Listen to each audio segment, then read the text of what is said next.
Hello, everybody. Welcome to another Tuesday night chat. We have a fine panel here today, and we'll get started here in just a minute. I'm waiting for the computer for it to start on YouTube so I can mute it. But I do have Blue823. We got Pop's Quest, and of course, as always, Rosie O'Kelly. Damn, I almost fucked up. I don't know why did I do that. Anyway, so I'll let y'all do an intro, and I will start with Blue823. No, I've really got not a whole lot to say. My computer is doing the 9-hour update. I don't know what the hell update this is that Windows is doing, but so I'm talking to you on my phone, so you can see that there's a different hue about me. I'm not all blue or white or whatever it usually is. So that just goes to show I'm not that pale. It's my computer lens. So thanks for the invite, TR. Good to see everybody in the panel. I can't see anybody in the external yet, but once my computer finishes up with the update, I'll jump in. So thanks again for the invite. All right. Well, thanks for coming in. Pop's Quest, would you like to do an intro? Nothing major. Just appreciate you having me. Always fun to get on these chats when I can.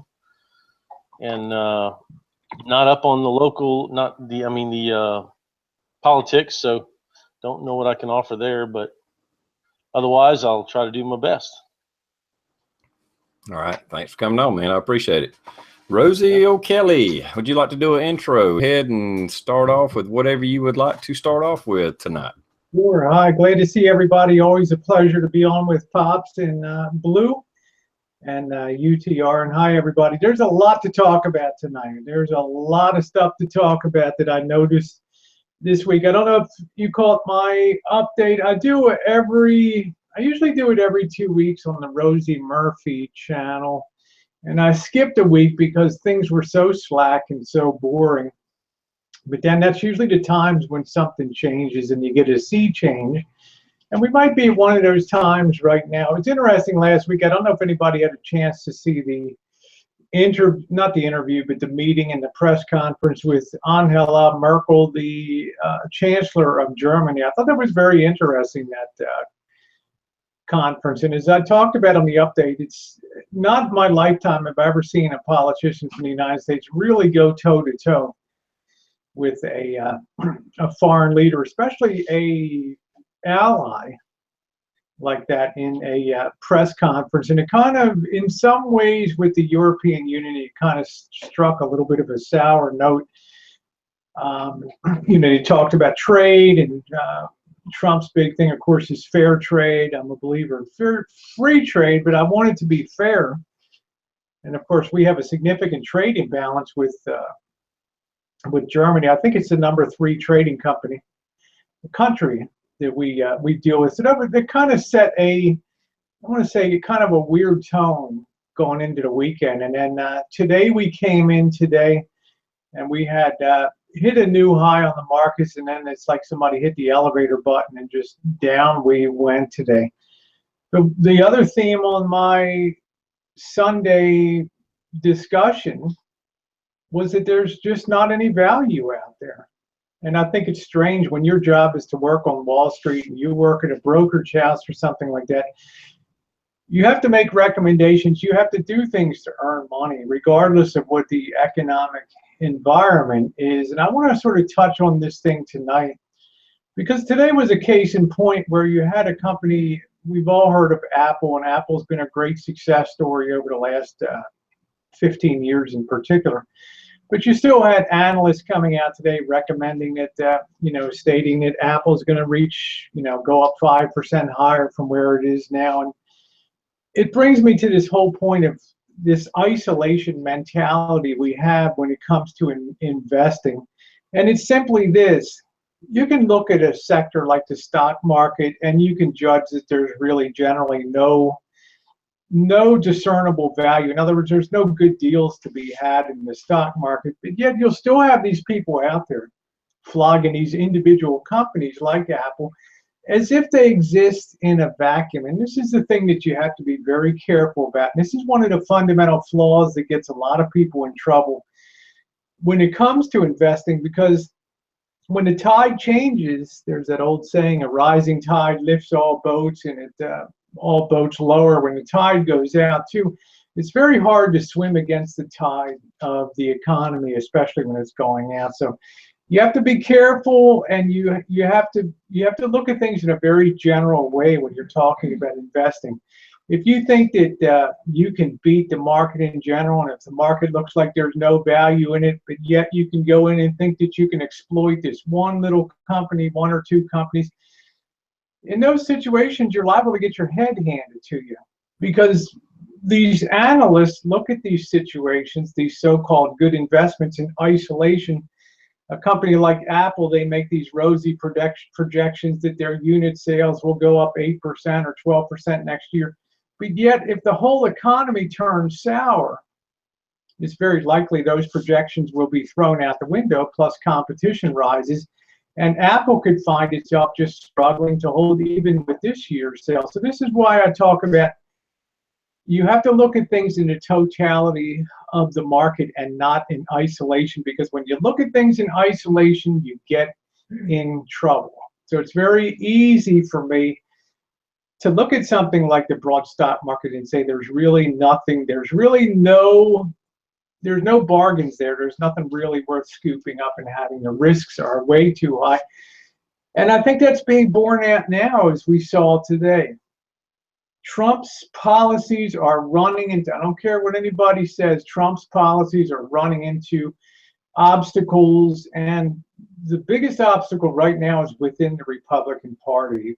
I think Thursday we're going to have this initial vote on canning Obamacare, or doing away with the Affordable Care Act.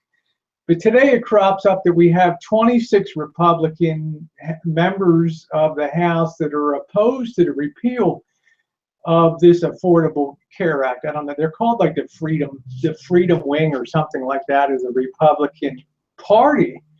And I'll tell you, I think that sent shivers through Wall Street today. And Trump, it seems like he might be losing that wind in his sails right now, and coming to the reality that it's going to be very hard to get anything done with this Congress. And I always suspected it might come from the Republican side as opposed to me. We all knew the Democrats would be, every single one would oppose the repeal of the Affordable Care Act.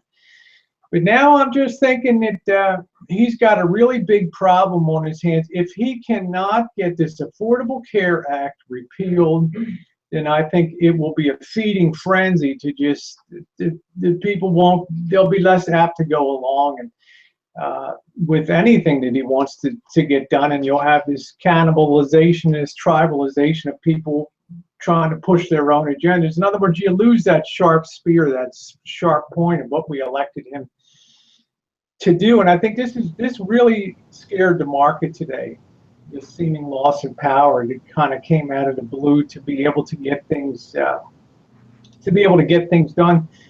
And then the president pretty quickly reverted to threats. If you don't vote for this thing, then you're going to lose your seats are going to be at risk and things like that. Well, these people kind of get it from both sides. Some of these people come from borderline red. We don't want to call them red.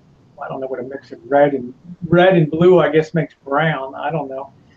But some of these states aren't so cut and dried red. And these people have a lot of back pressure on them about things like the Affordable Care Act. So I'm just thinking that it could be a pretty ugly looking spring coming up. So I'm just wondering what we're really going to be able to get accomplished here.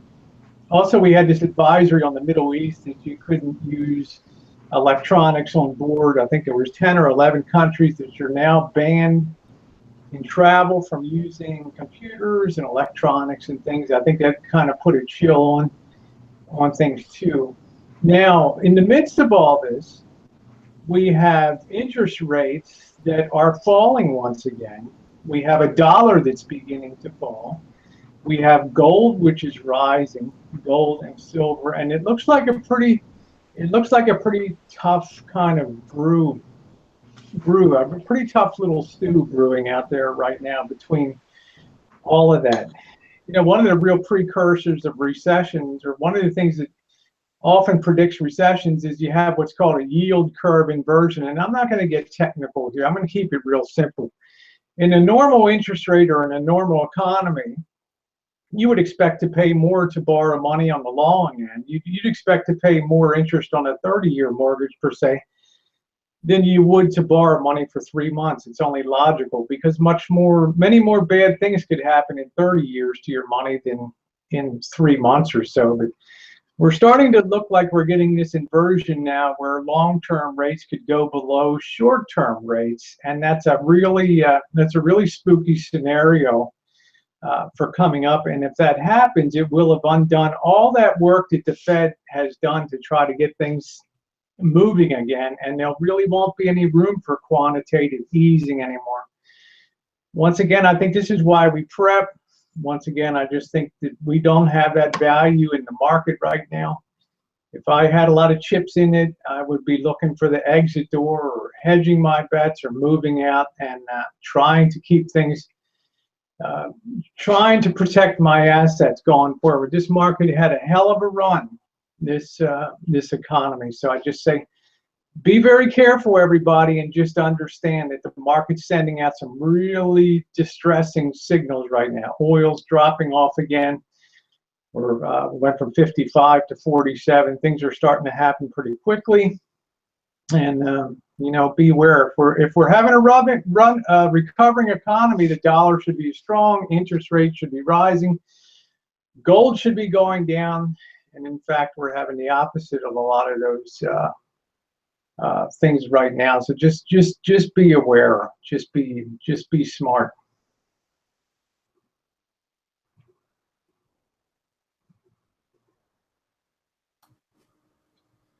Yeah, Trump is hitting some walls.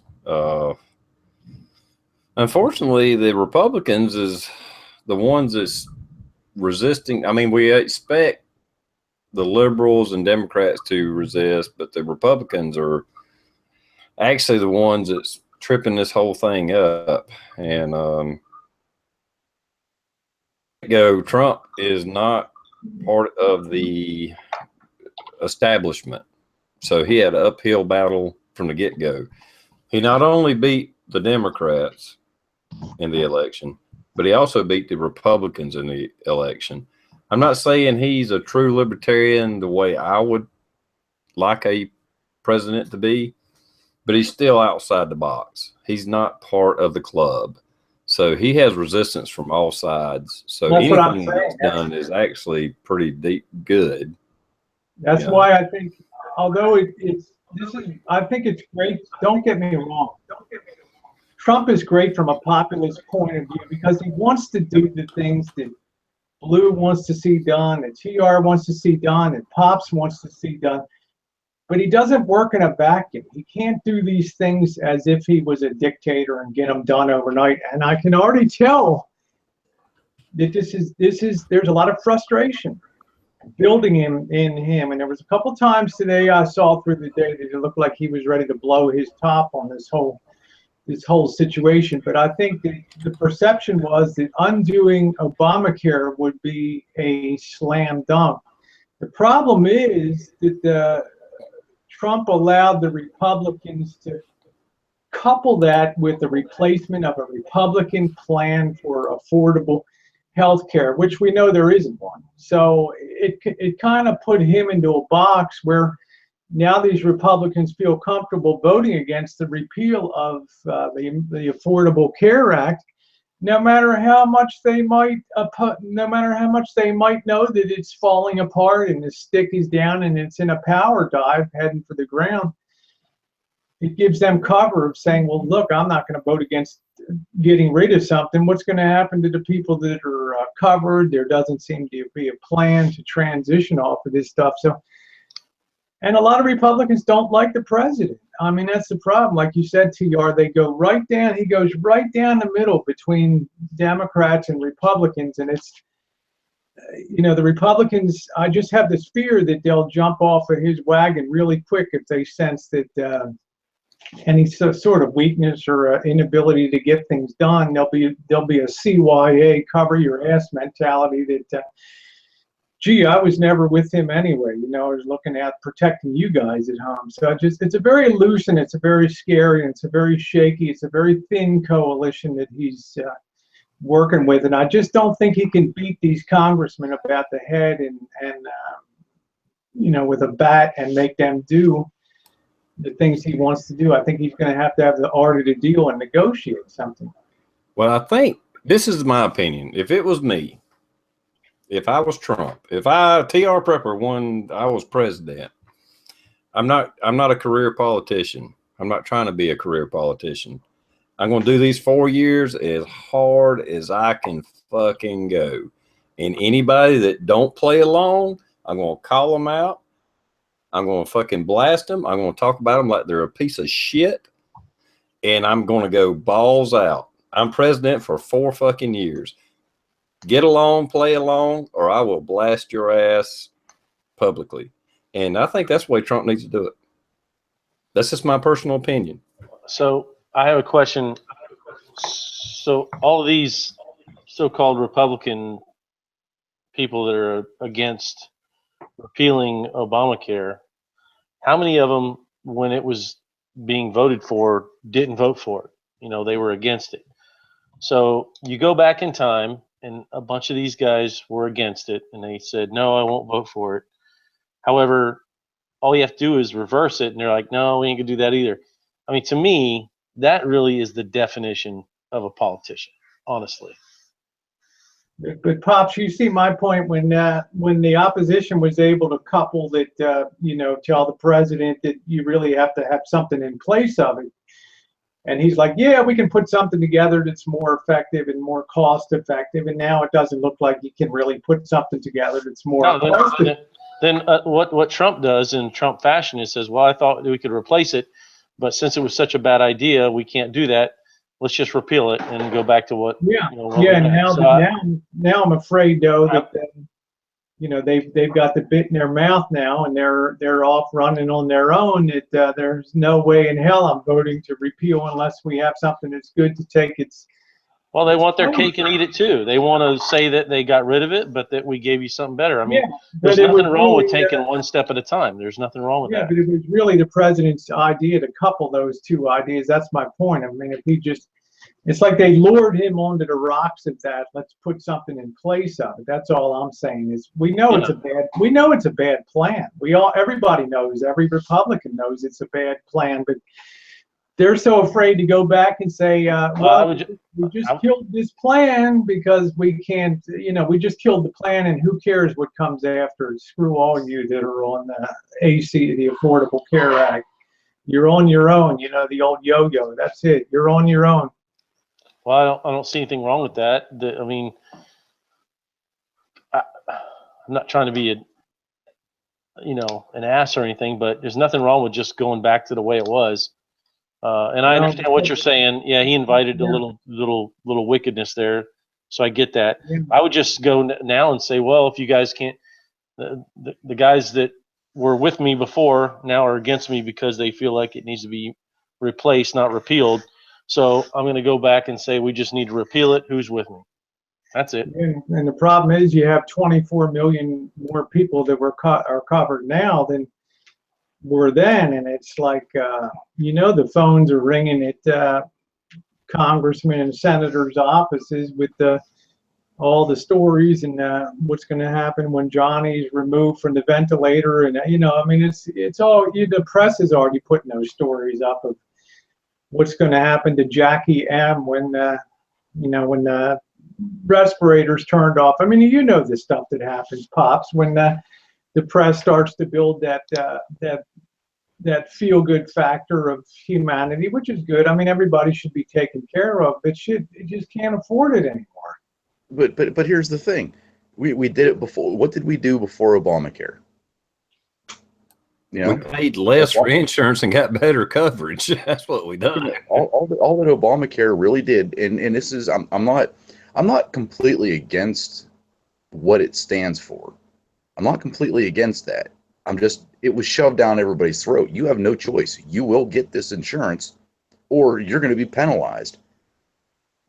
I mean,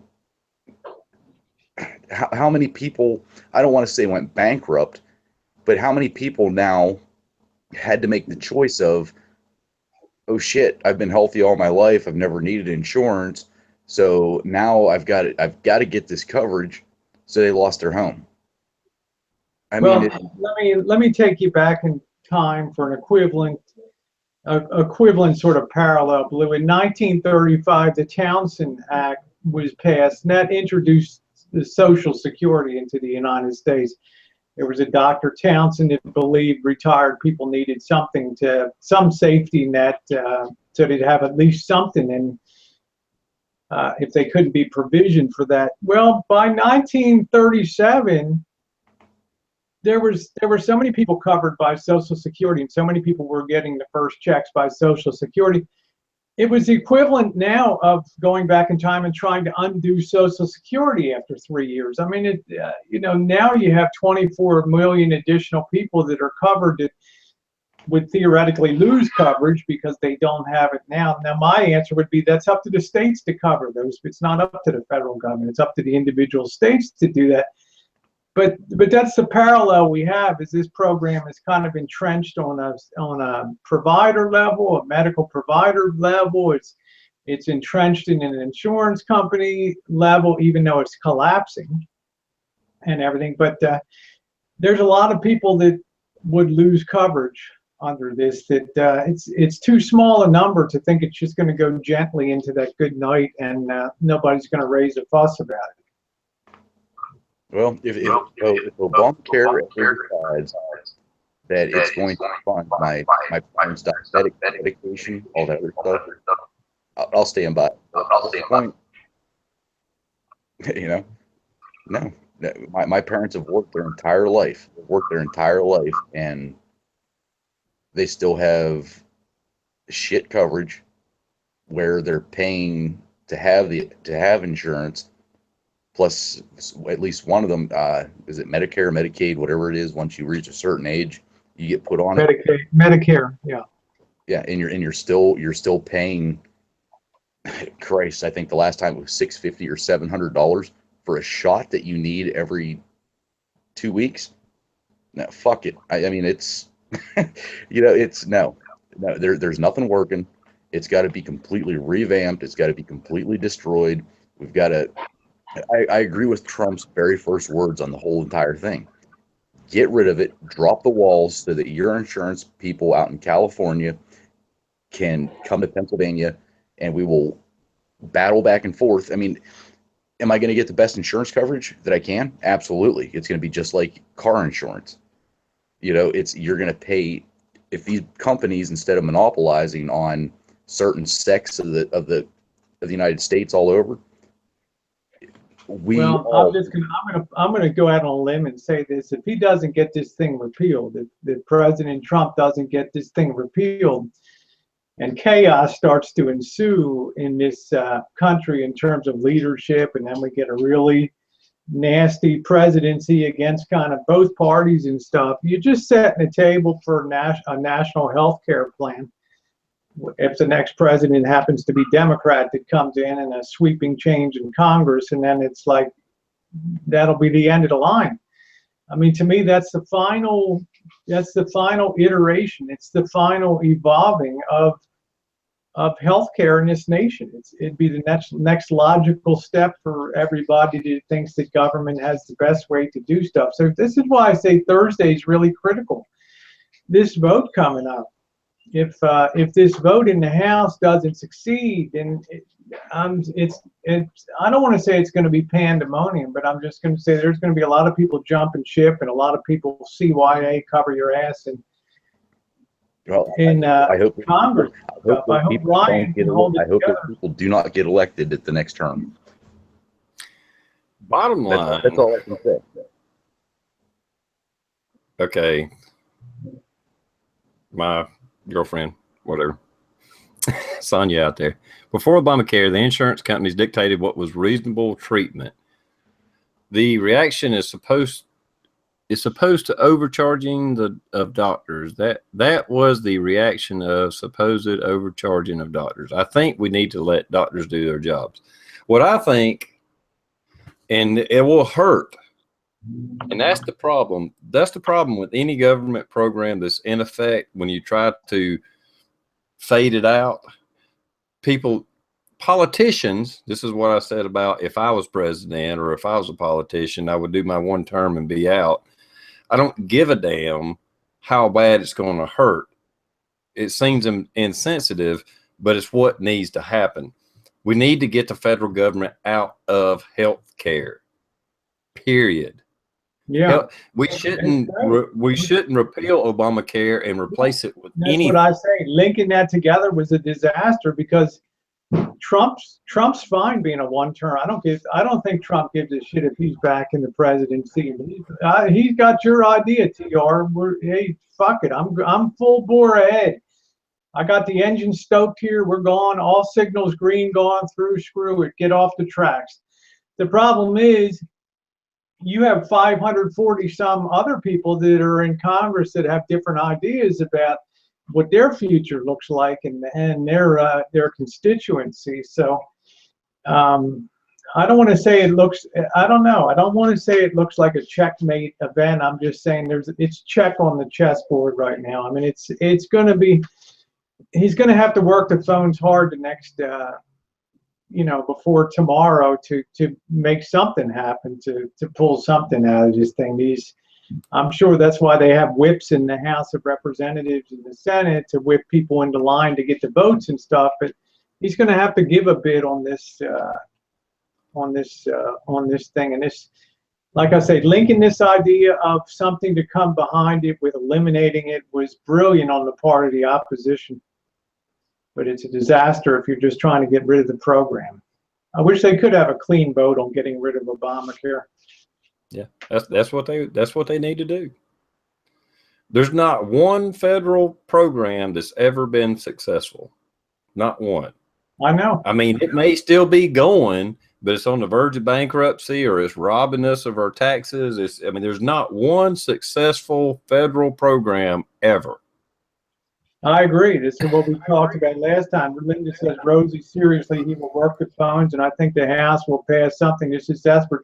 Yeah, you got to get something through. This is maximum arm twisting time, but you're gonna have a lot of give ups too here. So how much give does Trump have? He can just say F you and you worry about it. You better vote like I want you to vote, or I'll be all over your district and telling people what a worm you are and everything else. So you're blocking the will of the people, blah blah blah, and let them recall you from Congress, you pussy.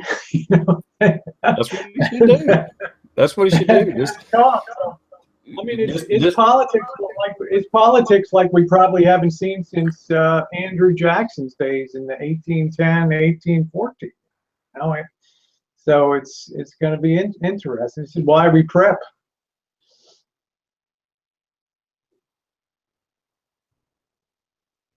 Yeah, Frank. Well, the problem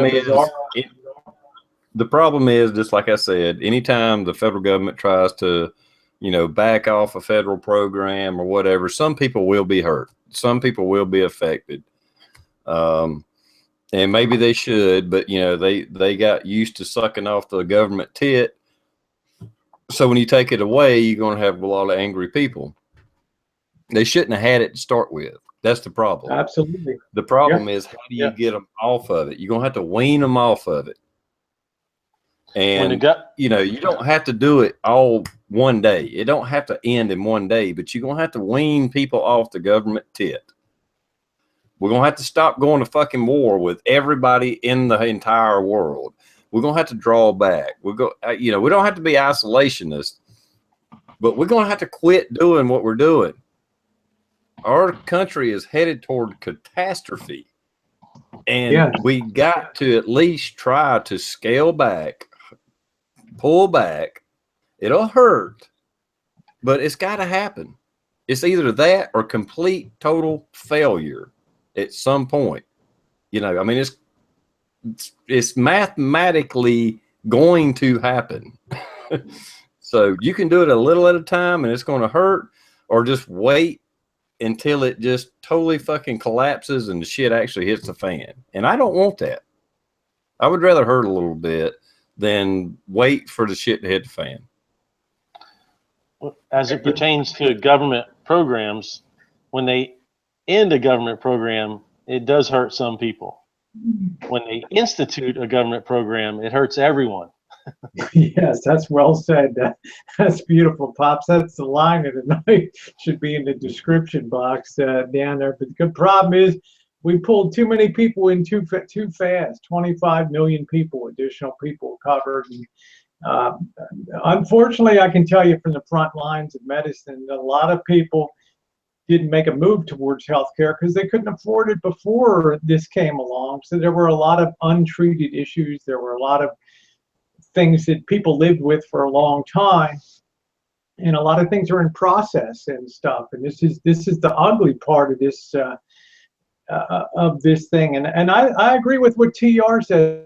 You either just take the pain and figure shit out, or else it's gonna resolve itself. It's gonna be part of the grand collapse of a dollar that just goes straight down, and credit worthiness just goes right down the toilet, and then you have a problem borrowing a dollar out there.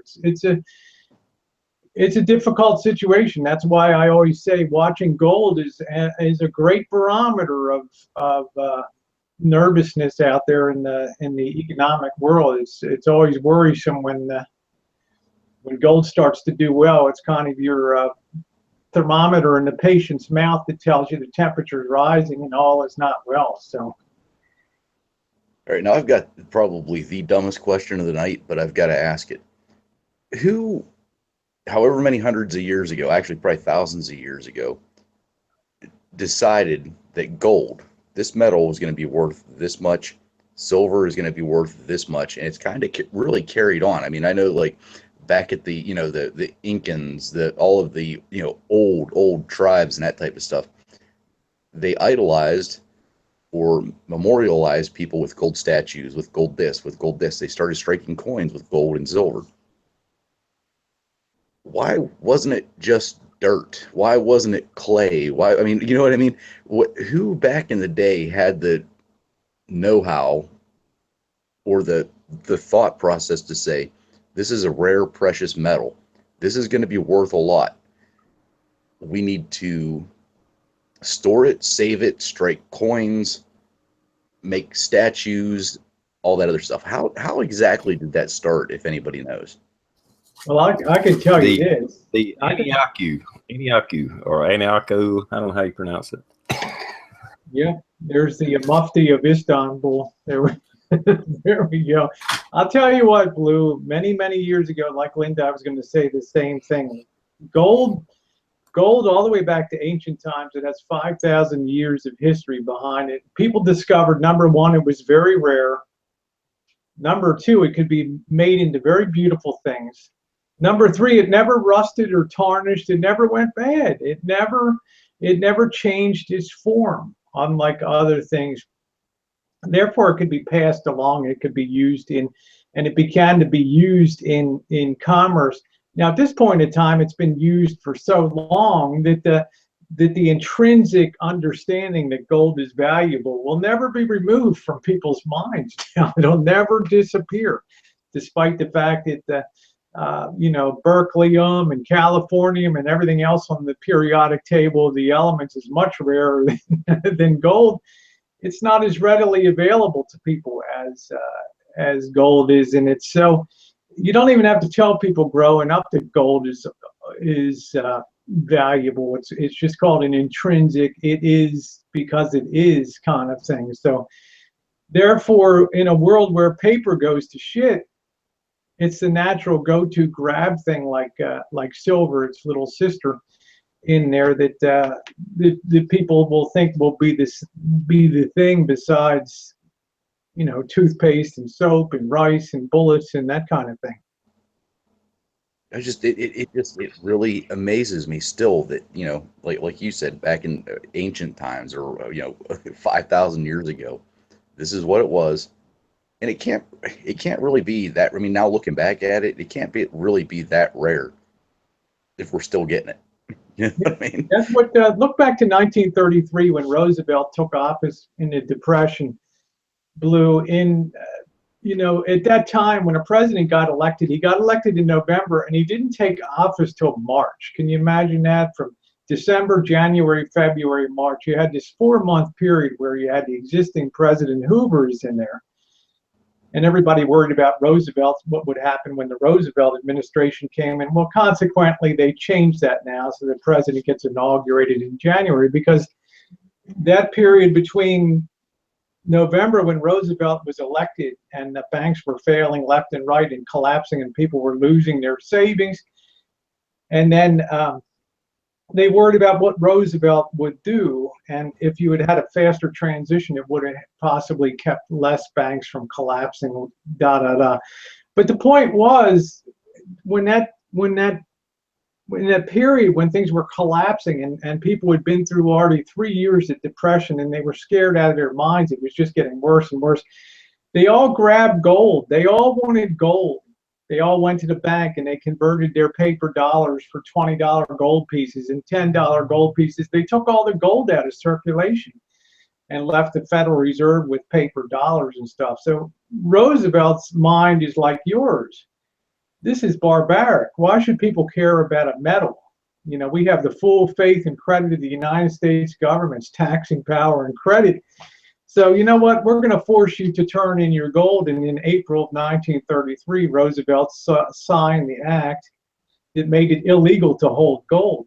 And everybody had to turn their gold into the banks and get the, well, it kind of restored confidence. But the point was that it took an act of government to sort of force people to give up their gold. It's not going to be so easy this time because people understand more the depths of the problems in this nation. They're not going to willingly just turn over their gold because the local yokel down the street in the mayor's office says this is where you want to turn in your gold. It's like everybody will be giving the finger and saying, yeah, right, watch me, here I go, right? You know, no way. Watch out, here comes the gold collection officer. Yeah, here comes the gold collection. There goes the gold collection. No, I don't have anything, sir, that's it, sorry. You know, and goes on his way. And meanwhile, he gets hit in the head around the corner and shit. I mean, if that happens, I'm going to give him a bunch of lead and copper first, and then he can have my gold.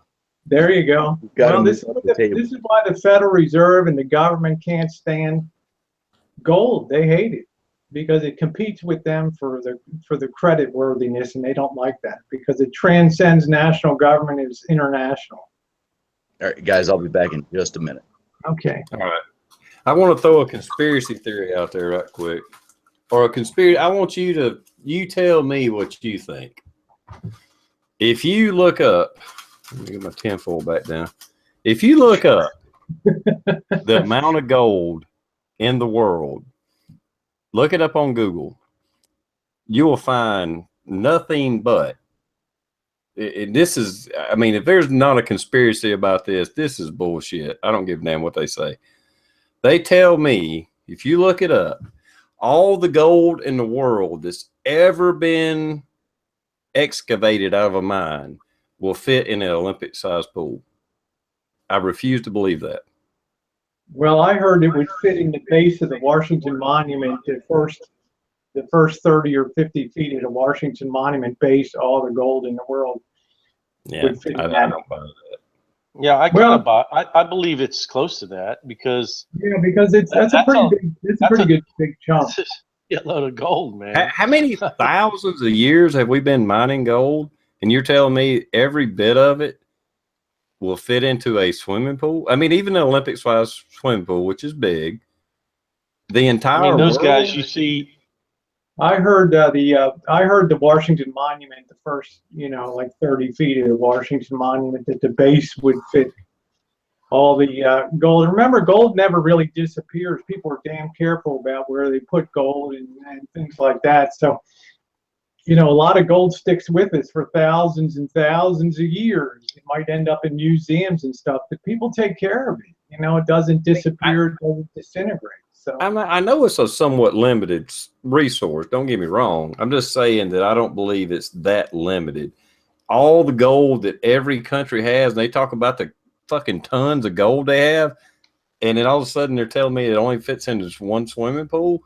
And I mean, I don't think there's any gold left at Fort Knox, but I don't know. I just Remember, TR, a lot of that low hanging fruit has already been picked. A lot of that so-called easy pickings off gold mining has already been grabbed. And I mean, you have a lot of prospecting and stuff, but most gold now is just crushing up tons and tons of rock to get using cyanide to leach out the gold and stuff. There's very little hard rock mining going in there with veins and all that. They're just leaching it out of rock and stuff. So, and a lot of stuff goes into computers, and it does kind of get consumed and lost. But yeah, I just heard a block of gold that would be at the base of the Washington Monument. That's what I heard.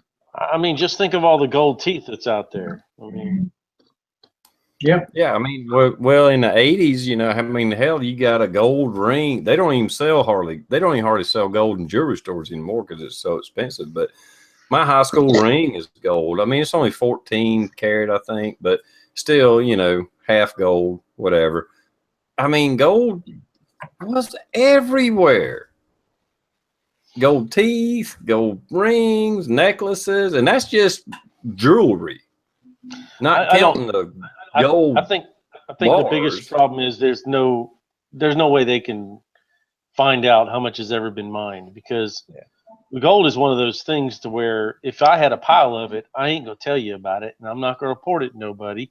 If I dug it out of the ground, I'm gonna turn it into whatever the hell I want, and no one's gonna know about it. So that you're right in a way. There's no way they know how much gold's ever been mined. That's ridiculous.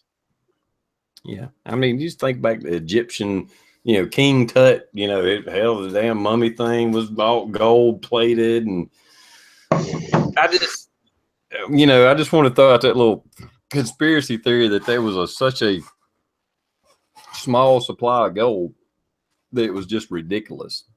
And the reason they do that, here's the conspiracy theory behind that. This is the reason I brought this up, because I wanted to bring up a conspiracy theory.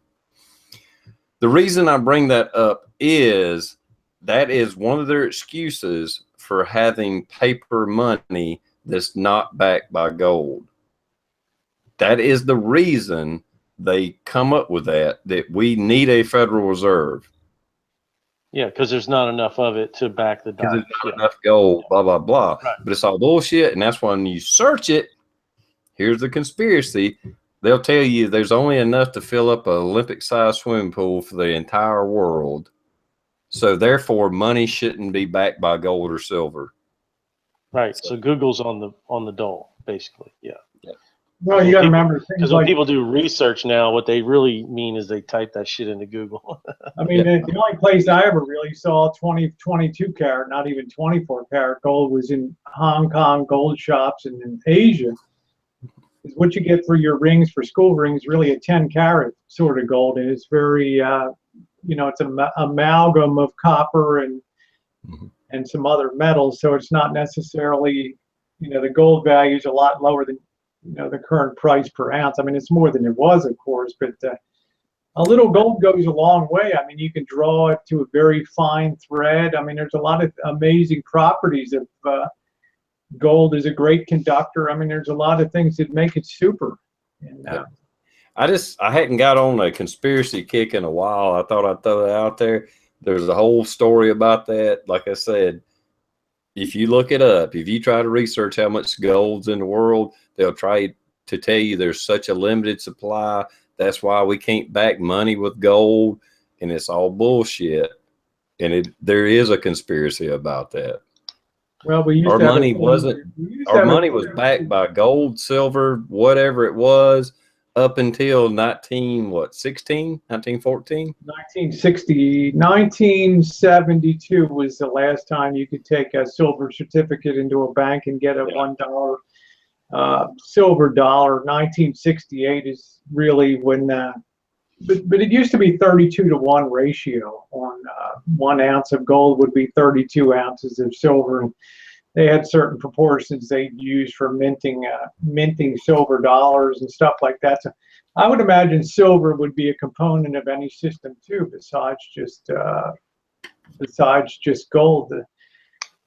The problem is how much authority, because international governments will hate that thought of having because it ties their hands in their spending. They can't borrow, and you know, they don't want to be held to that gold standard. So it's kind of interesting. Yeah, I just thought I'd throw that little monkey wrench in there. I Be able like to think about. I got deep into that years ago when I started buying a lot of precious metals, and I've never sold any. I've bought all the gold coins I've bought for my wife as a present, so that's gets me kind of a gimme JD there. says, You know? didn't Nixon get But rid of the gold standard? He actually helped bring it back a little bit. I think Nixon was the one that allowed people to begin to hold gold again, because from 1933, when Roosevelt signed the Gold Confiscation Act, until I think 1972 or 73, it was illegal to have gold, to hold gold. I'm not talking about jewelry and wedding rings. I'm talking about just coinage and things like that. So, and then, you know, taking the silver was the last year, 64 was the last year, the dimes, quarters, and half dollars was silver. I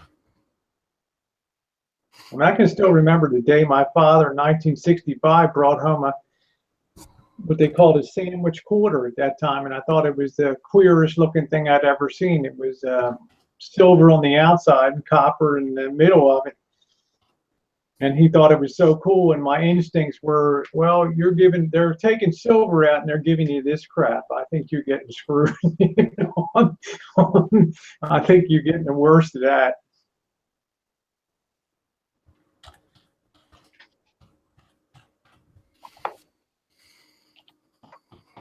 Tanya asked, anybody know? I know platinum at one time was worth more than gold. I'm not sure now. It may have calmed down. Anybody know? I haven't looked at copper or palladium prices lately.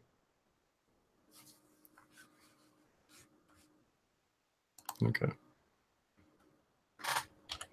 Yeah, Nixon took us off the gold standard in 71. Yeah. there was a time I used to know all the ratios and everything. I was into it big time, and I was stacking harder than I am now. Now I force myself to buy some every now and then as a savings account, but I'm not into it as much as I used to be, and nor do I care what the price is. To me, it's just about a slow accumulation, and that's just, yeah, that's the best way to do it. I don't get hung up on all the ratios, price, and all that bullshit. That's the best way to Do do I want it. to buy it when it's low? Yeah, of course, but I don't really get hung up on that.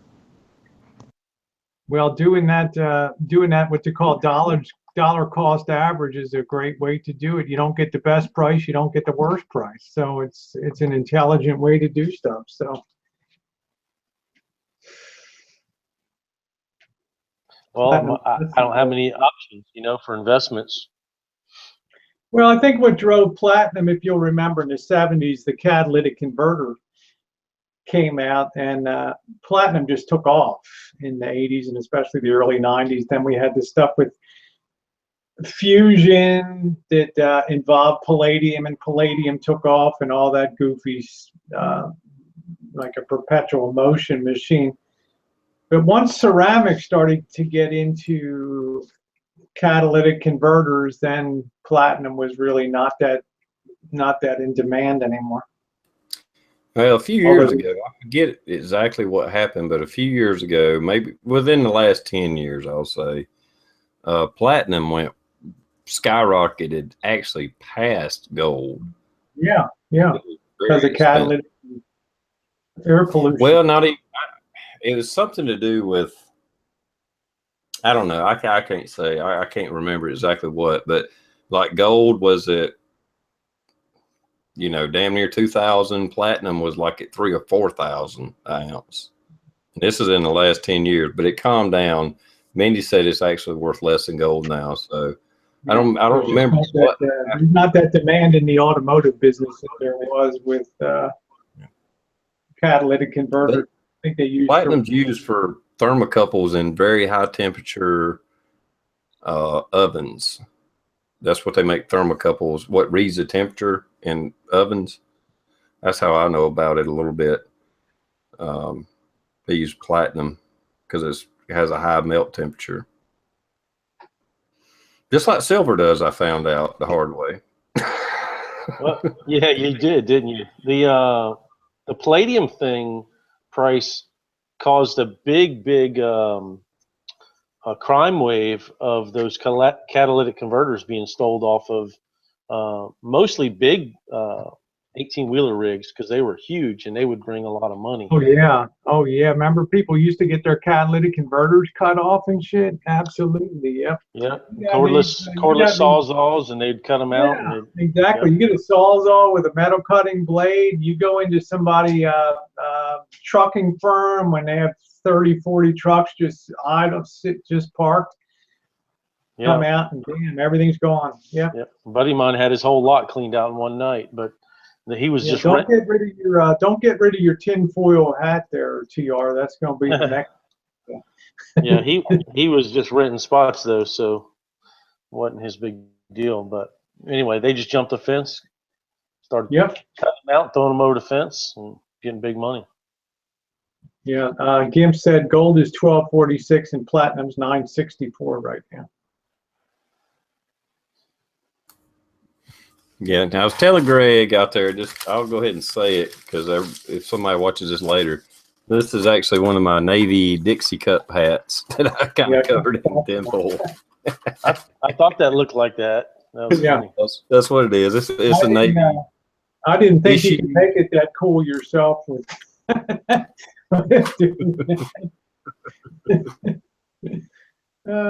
Shit. They're also talking about lithium. I don't wear a hat that much.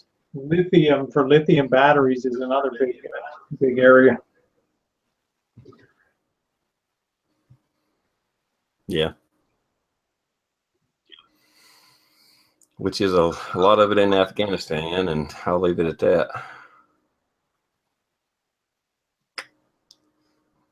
My conspiracy theorist is just running amok today. Y'all bring it up. I'll be back in a minute. That's all right. I like a good conspiracy. It makes you think, you know. Well, why are we in Afghanistan? That's where the opium fields are, and that's where lithium is. Yeah, I didn't know any of that. Yeah.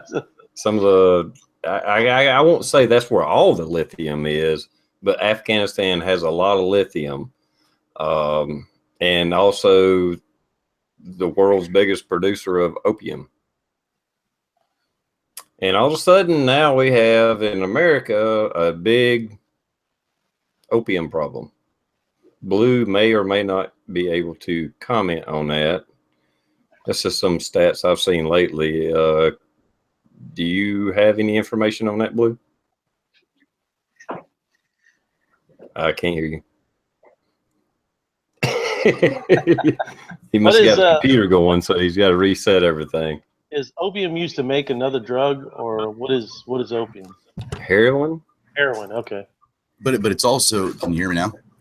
Yep.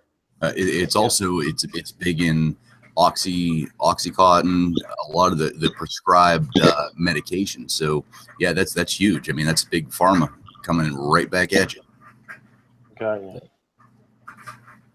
And we had soldiers protecting the opium fields after we gained a lot of control in Afghanistan. And I understand the medical use of it, but it still seems weird that we got soldiers protecting opium fields, yet arresting people for doing heroin in America when we got soldiers protecting the fields that actually end up being transferred illegally to America. What the fuck? Well, the war on drugs is a billions dollars industry. Oh yeah, for the government. You know, you have to protect that industry by keeping the drugs on the street, not getting rid of them. If you got rid of them, there would be no use to have those people. Yeah, somebody asked on the side chat. That's the conspiracy theorist in me. The war on drugs is no war on drugs. It's a fake war on drugs to me. But I guess I've never been on the front line, so I probably shouldn't open my mouth. No, the war on drug, it's all shit. I know we've covered this before, but I mean, it's been a while. Think of how many people the war on drugs keeps employed. You know, you got starting off with just the police officers, and then the magistrate judges, and then the district attorneys, defense attorneys, the county judges, the state judges, federal judges. Then you move into the prison systems, and then you have all this shit where you're addicted, so now you have to go to this halfway house for this treatment, so we're paying those people. I mean, holy balls. Think about one tiny itty-bitty drug dealer or user in a lot of cases. Think how many people that fucking funds. That's a lot of people. Somebody was asking about holding foreign currencies and stuff when stuff hits the fan. That's a real good question, too. I mean, you figure when shit hits the fan worldwide, when everybody goes to sit around a big table internationally, who's going to have the strong stick in that kind of situation? And I would argue that it's going to boost China's fortunes dramatically in that situation, because they really don't carry any external debt or anything and don't owe anybody anything. So although you can't legally hold yuan now, I expect them to be a big part of any future monetary system. I would imagine they'll try to have one world currency. I wouldn't be surprised. They'll just say, yeah, that's the goal, no doubt. Yeah, and they won't want gold, because then they won't be able to they won't be able to control things. So they'll want plastic money or something that everybody has with shitty artwork on it and everything, like finger painting. Yeah. It'll be an ugly world, TR. Yeah, I mean, I guess, I mean, you know, I hate to be a conspiracy theorist, but I mean, if you make up phony money, I mean, what's in our wallets today is fucking monopoly money. I mean, that's exactly right. And I think if this dollar cuts loose, you'll see real fast how much monopoly money, how much like monopoly money it really is. Like, so scary shit. Well, it's really funny how the people that print that stuff on paper go through so many different techniques to keep up with people from printing the same damn money and make it look like, you know, I mean, think about that in a sense of printing money. It's kind of funny when you think about it. That's why I agree with Pop's Quest, Rob, our friend here, and I invest in precious metal. There we go. But I trade that monopoly money for stuff like that, you know. That's what I think when you look at the distribution chains and stuff like that, and I don't think people realize how fast things can come unraveled in this country when something is perceived as worthless. Then, you know, commerce stops moving, and truckers stop moving food to markets, and farmers stop selling shit to grain elevators. You can imagine a whole scenario. That's why I say, if you don't prep, I don't think you're smart. I think you're dumb if you don't prep. I really think that you're not going to be the next evolution on the planet.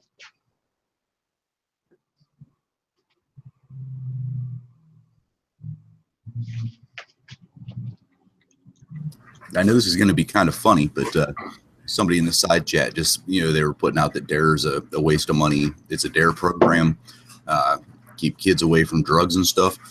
You know, back whenever I was a kid, we didn't have DARE. We had McGruff the Crime Dog, and they did a video with Drew Barrymore, out of all people, that was Users or Losers or something like that. I can still remember. And I'm talking 6, 7, 8 years old. I used to watch that. I can remember every word to every song in that fucking stupid ass thing. But as a kid, you're almost being programmed. You know what I mean? I mean, it's you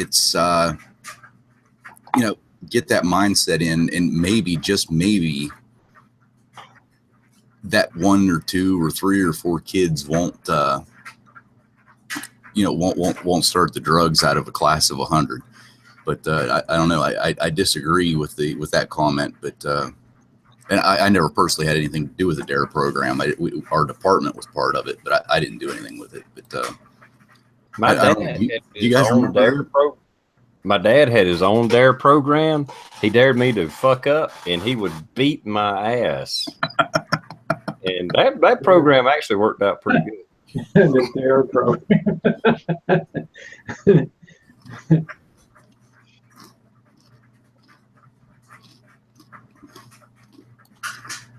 Yeah, I never. Well, I grew up in the '80s in South Carolina, so I didn't really see. We actually had those drug scare programs. I don't know if they were DARE at the time. I don't know what they were, but I remember the Scared Straight or whatever the hell they was. They showed us all those damn videos and crap like that. But hell, there wasn't none of it around. You couldn't have done it if you wanted to.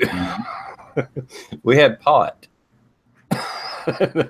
That was the worst thing I seen was pot, marijuana.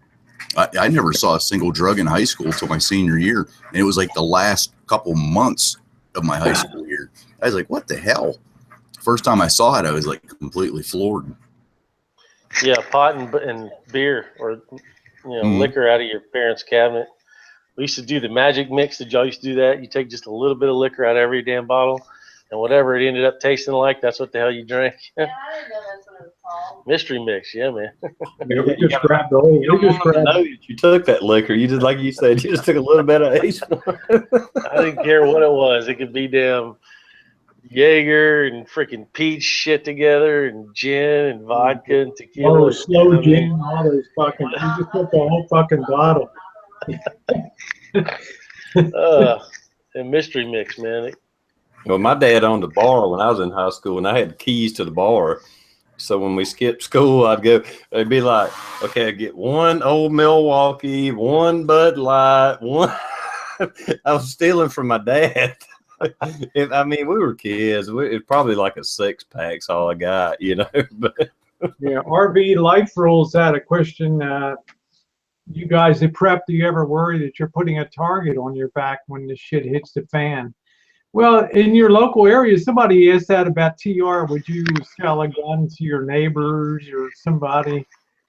You got to be kind of quiet, and you got to be low key, especially in the early days when when everybody might be brandishing what they have. I think you have to resist that temptation to stand out. You got to look like you're suffering just like everybody else and be out there with the rabble on the street bitching and complaining. I think there's a lot to be said about us being on YouTube and claiming to be preppers and stuff like that. But this is YouTube. I mean, as many people that do have my address, I have gave my address to. They're from out of state. They're friends I've met, people I communicate with. And I actually probably wouldn't, if I give you my address, like Blue. Blue has my address. I have his address. He's not worried about me. I'm not worried about him. My local neighbors hereby, they don't know what the hell I'm doing. They ain't got a fucking clue. They know I have guns because they hear me shoot them. But at the same time, if they come up my driveway in the wrong attitude, I will drop their ass in the driveway. So I'm not worried about what I do, about putting a target on my back. I don't care. But at the same time, I do live, me personally, I live far enough out that I have very few neighbors, and I'm not worried about them.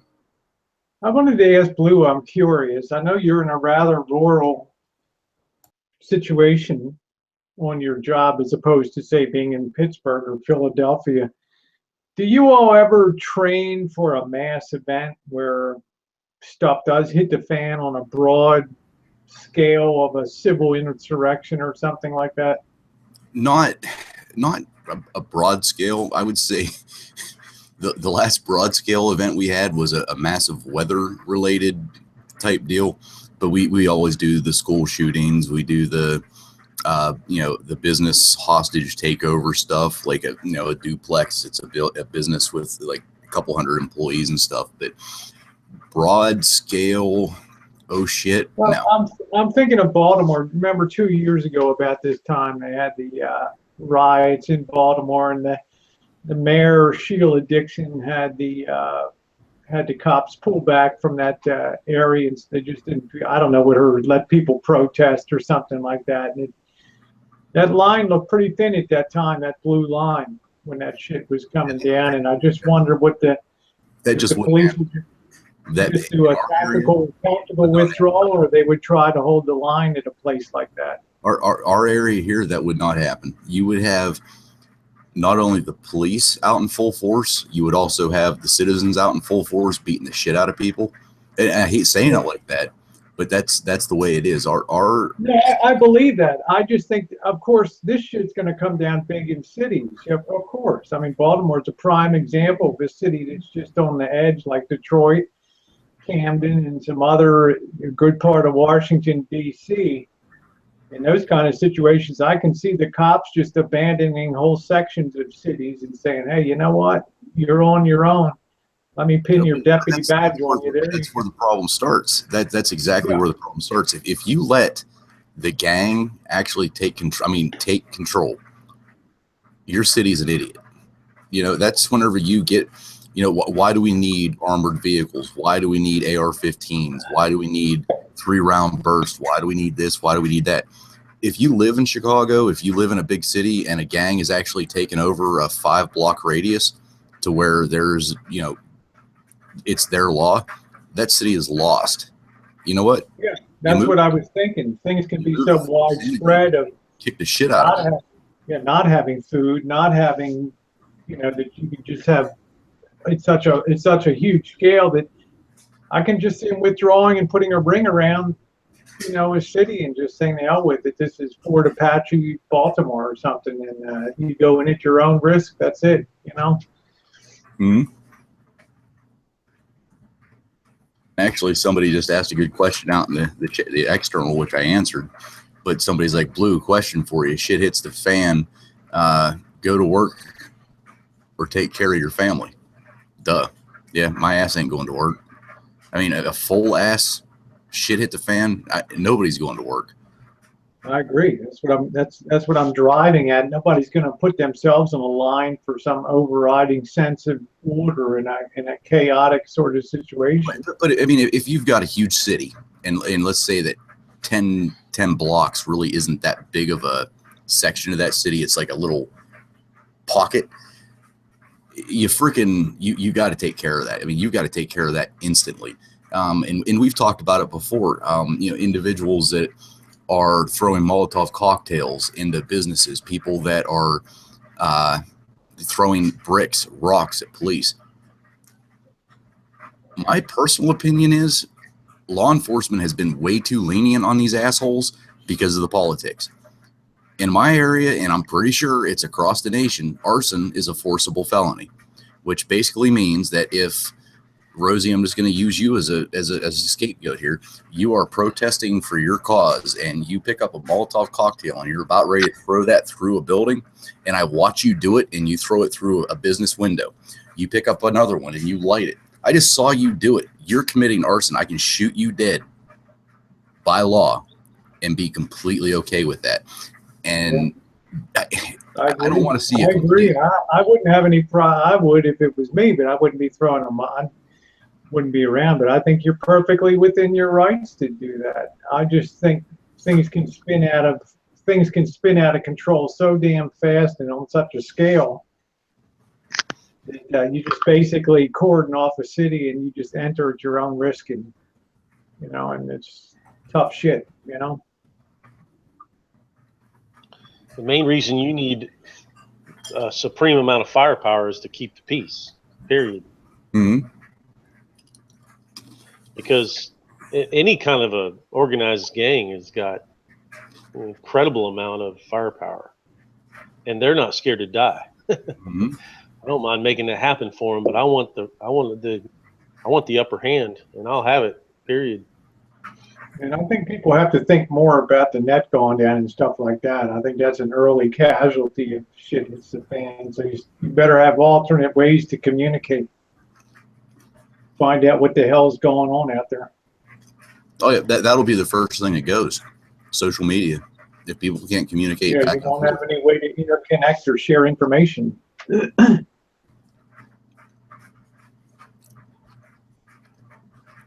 Partisan Gorilla says, "Would you protect from the feds, Blue?" Would you protect from the?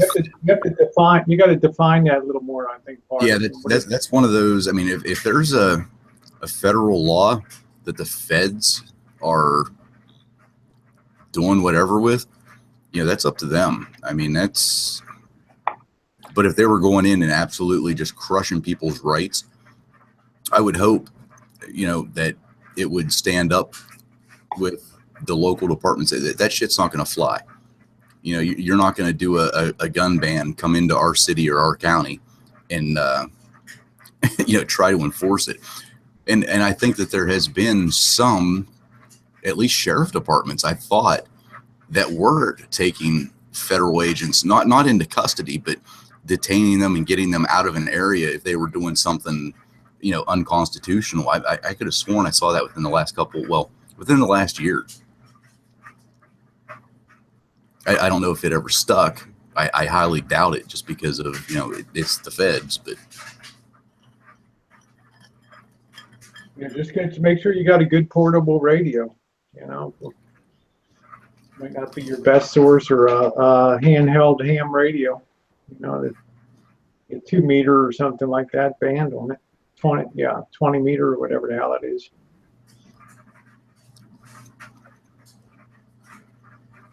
That's the next thing Jen and I are going to be looking into, is the communication stuff and making sure we got information when stuff's coming down.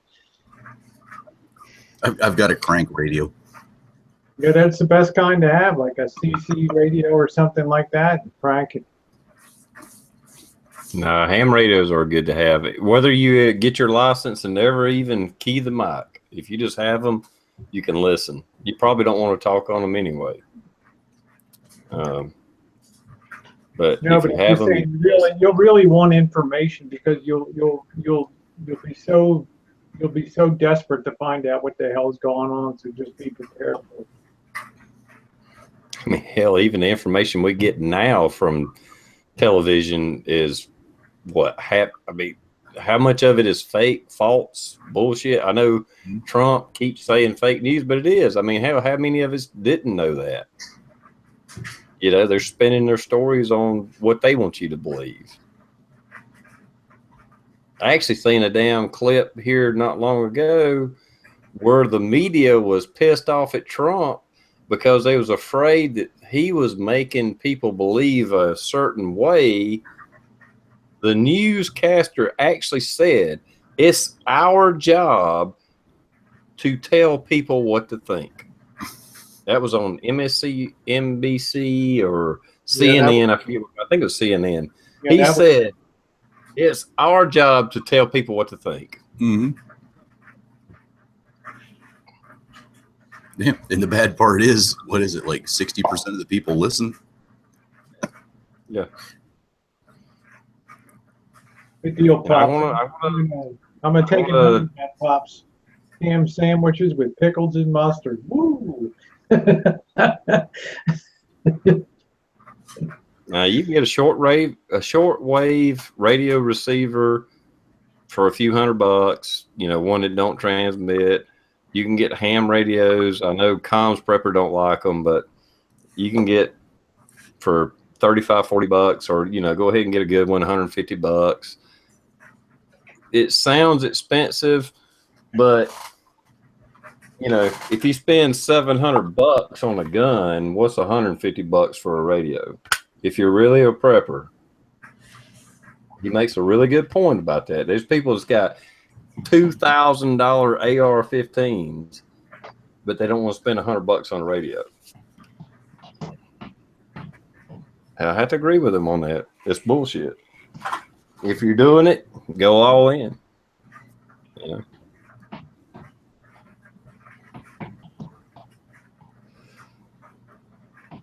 Yeah.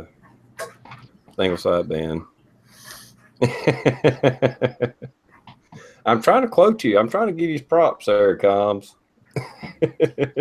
No, oh, he's talking about the Beaufonds, yeah. Oh no, yeah, Comms loves those. I think he fully supports those radios, and I think he's sponsored by them. Yeah, doesn't he give out discount codes on those to Oh, get yeah. a little cheaper? Yeah, Amazon? so instead of paying $30, I think if you use the promo code Comms loves Beaufong, it's like $15. Nice. So everybody go over to Amazon and type that in.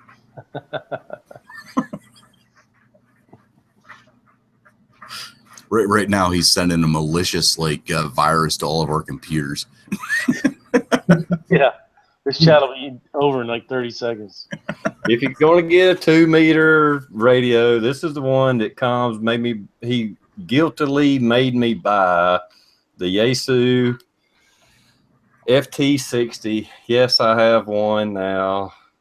There you go, Comms. I did buy it because you guilt tripped me into buying it. I guess I should invest in a couple of those.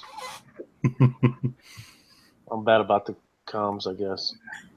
And I don't know if Comms would actually agree with me on this or not, but what I found even with my work radios, which I mean we're buying Motorola, Kenwood, which are not absolute top of the line, but they're pretty goddamn good. Always make sure you have a couple extra batteries, and that they're charged. I mean that's one of those deals where, I mean it's like having a gun with 2 magazines full with no extra rounds. I mean get the extra batteries just in case.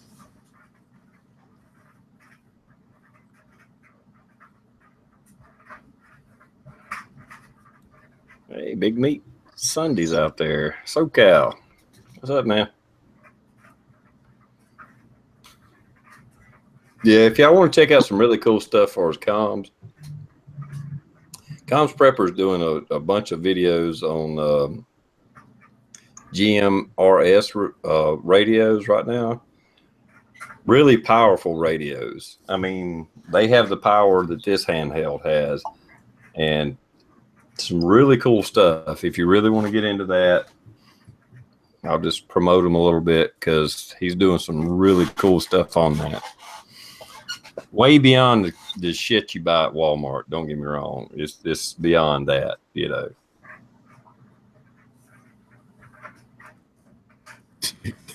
See, Comms asked me, do we have simplex channels on your work systems?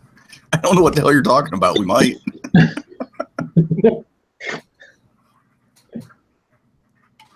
We have private channels that we own them through the FCC, but is that what you mean? Like that they're not actually published?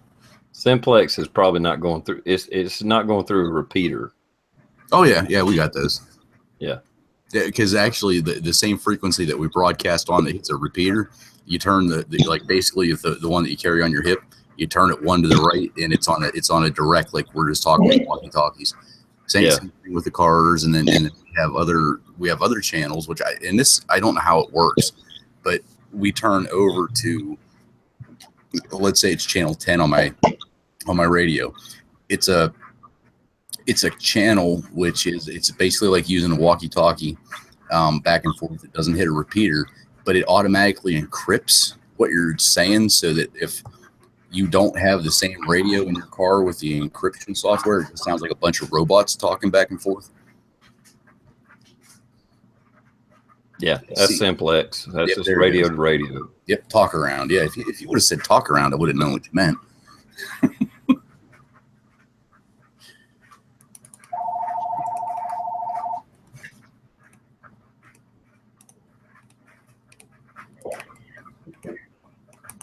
All right, it's 2017. Who still has a phone?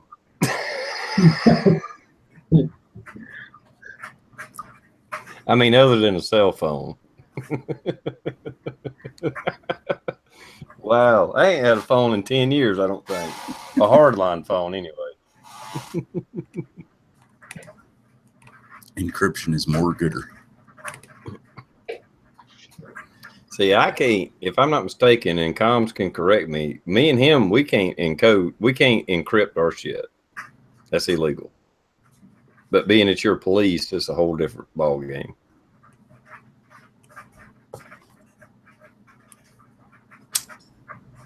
Oh, okay. Well, Smoking Locust wants to know a joke, so while Calms is going to replace this, it's a real quick one.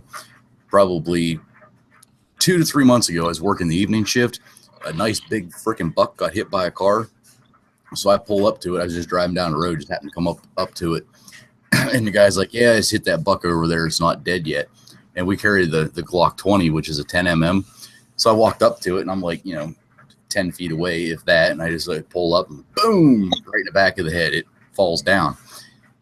Or, it's dead.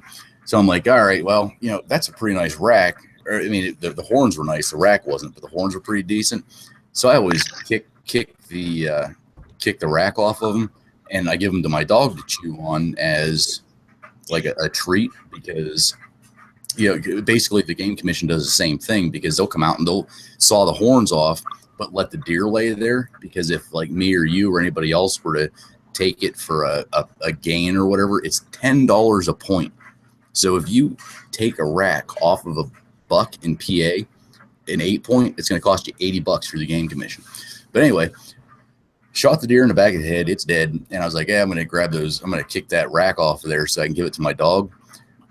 Don't do that ever, because a 10 mm to the back of a deer head turns it to like jelly / wax paper. I freaking came down on that fucking horn. Boom. The blood straight up in the air, straight down the whole way down the front of me, down my pants. It looked like I was just through like Texas Chainsaw Massacre. So Been in a shootout. it was bad. It was bad. So yeah, don't do that. Don't shoot a deer in the back of the head, then try to kick the rack off, because that extra pressure kind of forces the blood out one small hole. What about a 45 long Colt silver tip hollow point? You think that would do some damage to that deer head? Only if it was a vampire deer. Wouldn't even have a head. Wouldn't even find the fucking head. Hey y'all, hey, real quick, I got this funny package in the mail today. I want to just show y'all a couple things in it. I have no idea who it's from. I don't know if anyone out there in the chat could tell me. But I mean, it's a box full of good stuff. Like it's like this IFAC. I mean, it's like totally douched out. I mean, this box has got all kinds of cool stuff in it. Holsters, friggin' really high-end ear protection. I mean, it's even got this. Have y'all ever seen one of these scopes? It's even got this Vortex Razor HD on a QD mount. I mean, this is, Oh shit. Yeah, I mean, I guess I'm just going to sell this at the garage sale if I don't know who sent it to me. It's got a really nice bipod. I mean, look at that. Another holster. Look at this gun belt. And whoever packed it did a real nice job. Oh, check this out. It's another, got a nice aim point on a little mount there. Yeah, so it was just left on my doorstep today. I don't know where it came from, but and some AR-15 mag Blade Tech mag holders. Look at that, pretty cool. Oh, and these are really nice. You'll love these. These are the baddest ass eye protection kit I've ever seen. I'm almost scared to open them. They're like, it's got all the different blades in there and everything. Damn. And it just showed up when you Yeah, I think someone just sent it to me out of the blue. I don't know. It's kind of Might funny. be because with your mag loaders and all the nice stuff you did. Maybe somebody just wanted to return the favor for you. Yeah, I think so. It's gonna go good. I hope this belt is my size. Nice stuff. Anyway, pretty cool. Just thought I'd share that with you guys. Hey, Pops, speaking of like stuff that you just kind of got randomly, in a couple months, whenever Farmageddon starts, are you going to do like side raffle stuff? I sent you an email. I just didn't get a response because I ended up getting. Yeah, I emailed you back. You back. Yeah, check your damn email. I just did it like 3 o'clock this afternoon. Well, I don't know. Yeah, I said, I think I said basically what I said in that video today was bring whatever you want, but I didn't have a format figured out yet. But at this point, we'll just do a silent auction on everything because I didn't want to take a lot of time to do, but I didn't want to tell people not to bring stuff. So Yeah, I there's think solid. probably a half a dozen, maybe 8 or 10 people is going to bring stuff. So Okay. I think the silent auction is a good deal. That way people can bid on what they want, and I doubt people will cut too low. I mean, they're going to probably bid what it's worth. And Yeah, they're really, you always don't even do that. You just put the items out there, and like, let's say that there's 15 people there, and one guy really wants it, so they put $10 in it, and another guy really wants it, and they put $10 in, and 2 or 3 guys just kind of want it, so they put like $5 in. Yeah, it's already paid for itself, and then yeah, I figured you'll put the value of it, a description, and a starting bid. If it's something that's worth $40, starting bid, put $20, and then put it on a piece of cardboard so it can't blow away, and then just let people write on it. But yeah, we'll do something like that. and yeah, I did get your email, but Google, for whatever reason, Google Mail, it, instead of putting your message back up to the top of the list like you just sent me something, it's from the original Farmageddon invite, like from however long ago that was. So I had to scroll down through. I'm like, oh look, it's highlighted. Yeah, same thing with me. I'm like communicating with someone a lot through my Etsy shop, and you're right. You got to go 3 pages back to see. I think there's a setting maybe you can change, but I haven't changed it, so it does the same thing to me.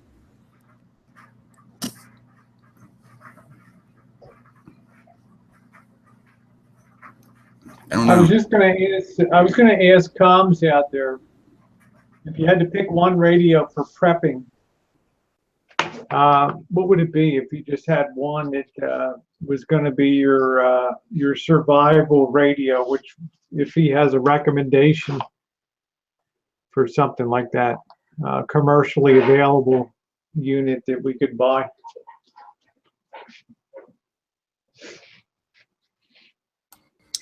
My guess is it'll probably say a HF rig. I'd go with Pandora Radio because they have such a variety of music and stuff. You can even pay the extra feed and not listen to commercials. I mean, to me, that's the way to go, honestly.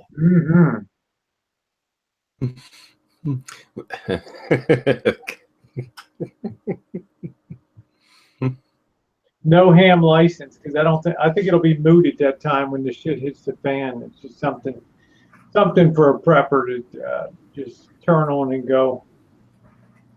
No, don't get calm started on the license, because he's completely 100% correct. If we think the shit hits the fan and it only ends up being a 3 week to a month to even 2 month ordeal, if you don't think the FCC is going to come back and kick your ass with fines once everything's reinstated, you're sadly mistaken. And he's very vocal about that. Midland MXT 115.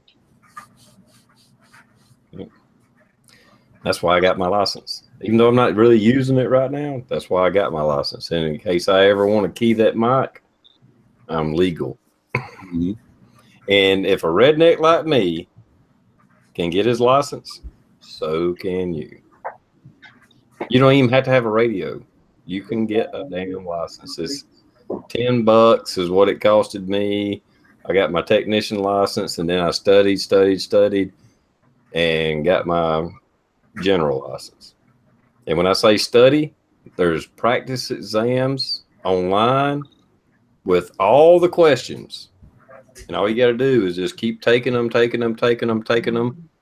You ain't got to understand the question. You don't have to understand the answer. You just know when you see this question, because of repeatability, you keep seeing the same question, this is the answer. You don't understand either of them, but you can get to, you can pass. Right. Rosie, did you just walk into the other room, give that slip of paper to Jen and say, hey, look this up on Amazon and buy it? I said, buy it. Go buy it. What better person to ask? I mean, I like the bottom line shit. I enjoy comms vids.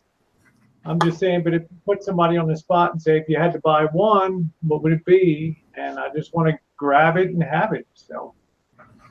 Yeah, fuck the study book. You ain't got to know. to pass the test, you have to. They're expecting you to be able to damn near build a radio. With today's electronics, you don't really work on that shit. I mean, old stuff like I got, you can work on it. Just take the practice test over and over and over until you're passing it with like 80%.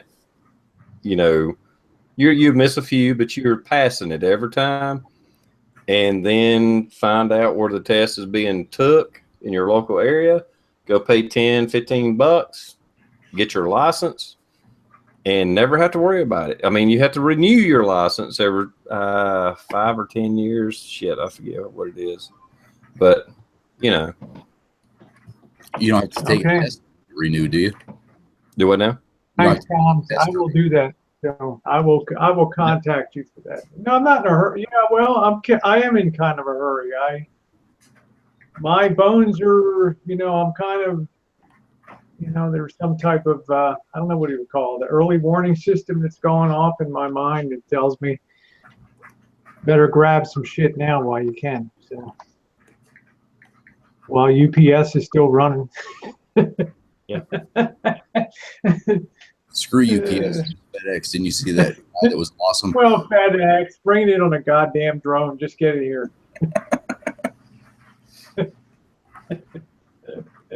Yeah, RV life rules. I'll pay you $500 to take the test for me. There you go. See you.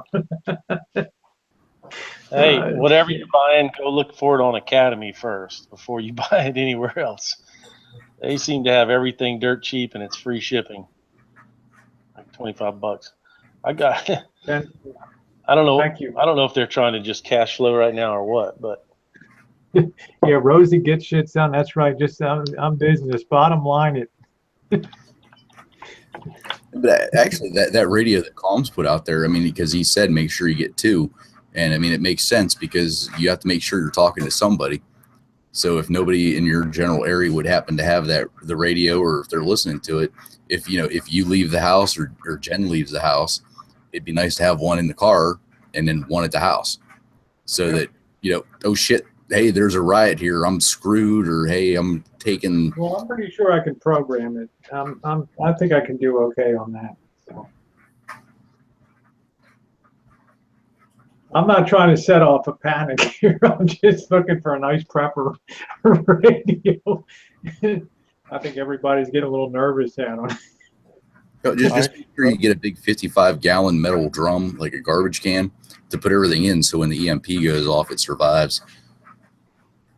Yeah, no ham radios on Academy. eBay, Amazon, whatever.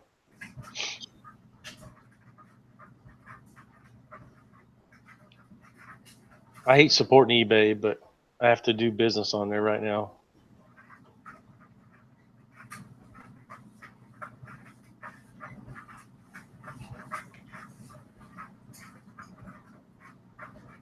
So how about this this recent rash of videos that keep popping up? I just saw another one come in tonight.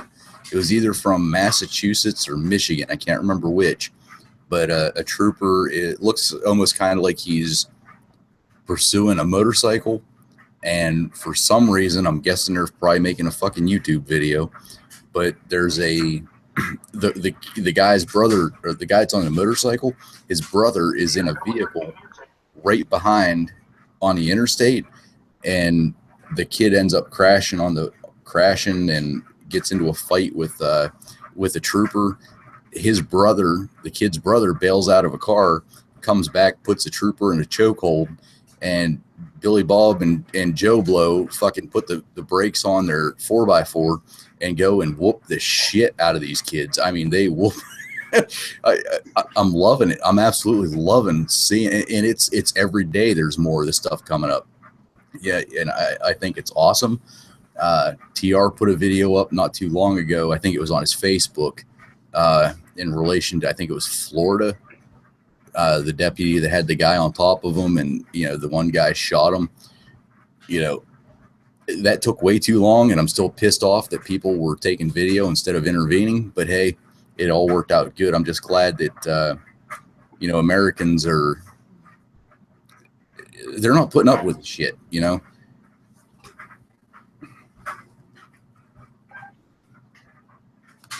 Yeah, I don't get. I know some bad shit goes down and sometimes not justified and blah blah blah, but I really don't get people attacking cops. I don't get that. Maybe I'm Mister whatever Boy Scout or whatever, but I don't. Swinging and attacking a cop is kind of like swinging and hitting my dad. That's something that would never cross my mind. I just wouldn't do it. Yeah. And in your head, you think if you did You're do a it, normal, you'd you're a trap. normal thinking person. So I just, I don't know. It makes me feel good. And the thing is, I know, we said earlier, the area that I live in, I'm not really worried about large scale riots or anything like that because the citizenry would show up to go to bat. I mean, if that type of situation ever happens, yeah, I might end up dead. But if the guy's not dead next to me, I'm pretty goddamn sure if somebody else witnessed it, they would kill the person that killed me. You know what I mean? I mean, I'm that confident with the people that I serve. I mean, and I think it's a reciprocal, you know, deal. I mean, God, you guys know that shit that I was going through. When was that? That was like toward the beginning or the end of fall, mid fall, where they wanted to reduce our police department, and we had people show up in droves to freaking absolutely freaking not. You're not doing this.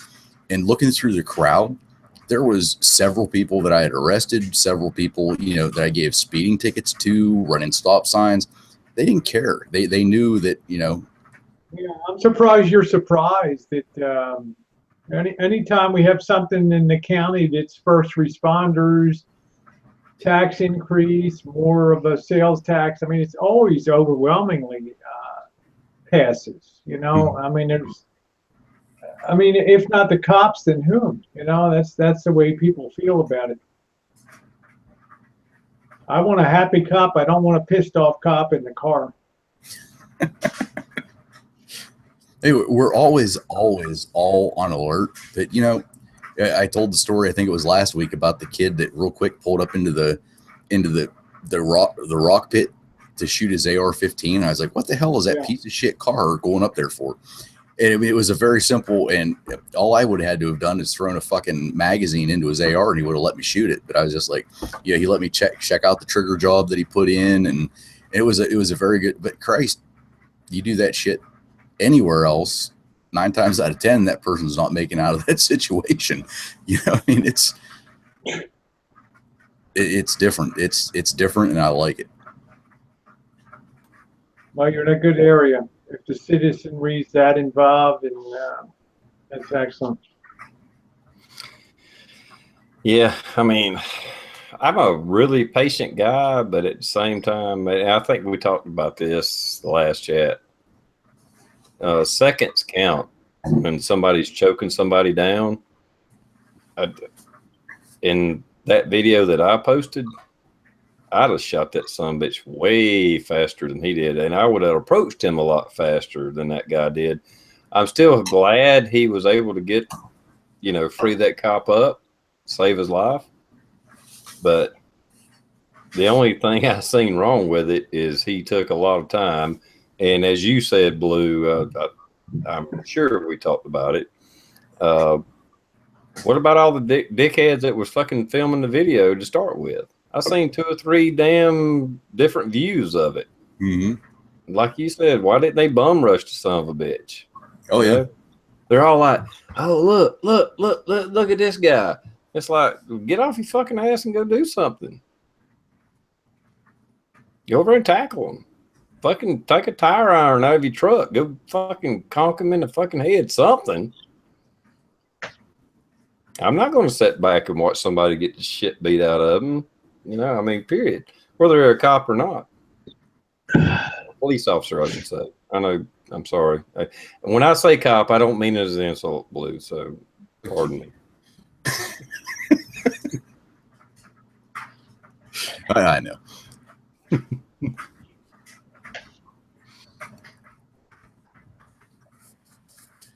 And it's just, did you, TR, did you happen to see on my, the Facebook that I put up? It was either Michigan or Massachusetts, where these two fucking YouTube heroes, and you guys are fucking idiots. They fucking put on the steel plate armor, the body armor, AR-15 strapped over their fucking necks with pistols on their hip, and fucking walk into a goddamn police department with cameras rolling just to see what would happen. Yeah. What the fuck do you think's going to happen? You know, there's police departments that are getting fucking shot up. It's God, those guys are lucky as shit they didn't get killed. I mean, holy balls. You know, I believe in the Second Amendment, and the state law that they were in said that a public common area, you were allowed to open carry, you're allowed to do this, you're allowed to do that. You know what? My fucking kid's school lobby is a fucking open area to the public. You can walk in. That doesn't mean you fucking take an AR-15 strapped across your fucking chest, or you walk into goddamn Eaton Park or Buffalo Wild Wings, or there's a time and place. And just because you're trying to draw attention to yourself for a YouTube video so you can get a couple million hits, you're a fucking idiot. I mean, it has nothing at that point. It has nothing to do with the Second Amendment. It has to do with you being a fucking idiot. Yeah, I had to agree with that. I mean, just because you have the right to do it, I have the right to be a complete fucking asshole, but that doesn't mean I need to do it just because I have the right to do it. Mm-hmm. I just have the right to be an asshole, but that doesn't mean I should do it just to prove it. You know, I could go up to the Walmart greeter and cuss them out and insult them and say, hey, it's my First Amendment right. I can insult them. That don't make me right. It just means I'm a fucking asshole. Yeah, that falls under sort of like the laws of nature. You know, there's common law, or what do you call it? Natural law. Natural law. Thank you. And that's part of that, right? And I think our generation pops called it common sense. yeah, but yeah, I wanted something a little more than that. But yeah, you're right too. Yeah, absolutely. It's too stupid to even contemplate doing. Mm-hmm. That completely floored me, that these idiots, and actually, I mean, it was all taken care of relatively. I think the video is 5 minutes or something like that, but it was very quick. I actually couldn't believe how fucking fast the cops came out the doors with rifles. I mean, these guys walked in the door within, I'm going to say 15 seconds. There's already cops coming out the doors with rifles. Unstrap your rifle, barrel down, place it on the deck, lay on your face, don't touch your pistol. And the one guy, by the way it looks, I mean, he complied instantly. He's like, well, fuck this. This was the dumbest thing I've ever done. And he probably shit himself in the process. But then you got the mouth of the fucking other thing going, I'm here to file a complaint. I'm here. All I want to do is file a complaint. It's like, dude, you're fucking stupid. And like, he kept just backing up toward the doors. And it's a big police department. And as he backs up so far, he's still got his fucking camera on a tripod, but he keeps picking it up, putting it down, picking it up, putting it down. But these cops come down this fucking flight of steps that he didn't even see. And it was like, holy Christ, that could have been an ass whooping, blindside tackle. And it's like there was a video, I can't remember where it's from, but the police are across the street dealing with a situation. And this dumbass, he's like, hey, YouTube, what's going on? I'm here in my neighborhood. And he gives a fucking, like, the city and the state. And he's like, I'm allowed to open carry or concealed carry on my own property. So he's out there walking around with a gun, just walking around with the cops across the fucking street. He puts it in his holster and he's like, I'll bet you this will get their fucking attention. I'll bet you this will do this. Well, whenever he got their fucking attention, he didn't like the outcome of it. It's like, dude, you're fucking making a YouTube video for fucking views and you end up getting your ass whooped. It's like, if you're looking for the attention, you're going to get it. If you're just a property owner that's like, oh shit, what are the cops doing out there? Do I need to protect my family? You're not going to get any attention at all. It's just, oh God, these people are assholes. Yeah, it's just dumb. I mean, I got a concealed weapon permit in South Carolina. I'm legal to carry. To be honest, I'm not entirely sure of the laws of me walking into the police station with a gun, but probably if I did walk into a police station, I'm pretty sure I would probably not carry my gun in there. I figure there's enough guns in there to protect me, and I don't want to get shot. So if I do happen to walk into a police station, I'm not going to brandish a firearm just to say, hey, this is my right. That's just dumb. Probably get away with it concealed if I'm just in there for a quick whatever. But I'm definitely not going to have I'm not going to take this AK-47, throw it over my shoulder and walk in and say, hey, this is my right. No, that's not going to fucking happen. That's just the way. Most of the buildings I've been into, like the I forget last place I went into was the it was a police station, but it was also city hall, I guess you call it. And when you have to walk through a metal detecting booth, and you're not coming in there, and there's a no firearms sign on the building, you're not coming in there with a gun. So maybe in a small town you're talking about where you just kind of walk in, that's fine. But in a town like mine, I don't care what the law says, that you're not going in there with a gun on you. So even me in the position I'm in now, God, it's been a couple months now. I can't even go to my local ER where people know who I am because I'm always bringing people in.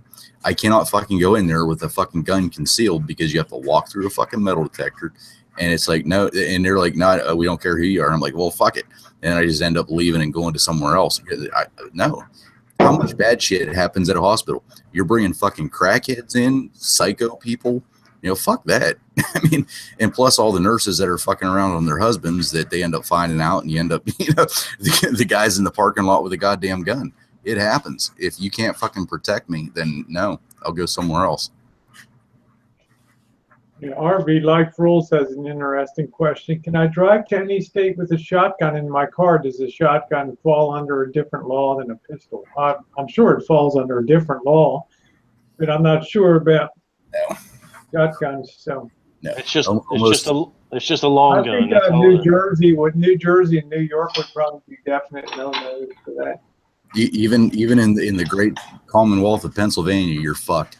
If you have a rifle, shotgun, pistol, I don't care what the hell it is, if it's in your car and you're not on your way to a rifle range, a gunsmith, or on your way back from a gun sale, for like buying it from the dealer, and you don't have a concealed permit, you're screwed.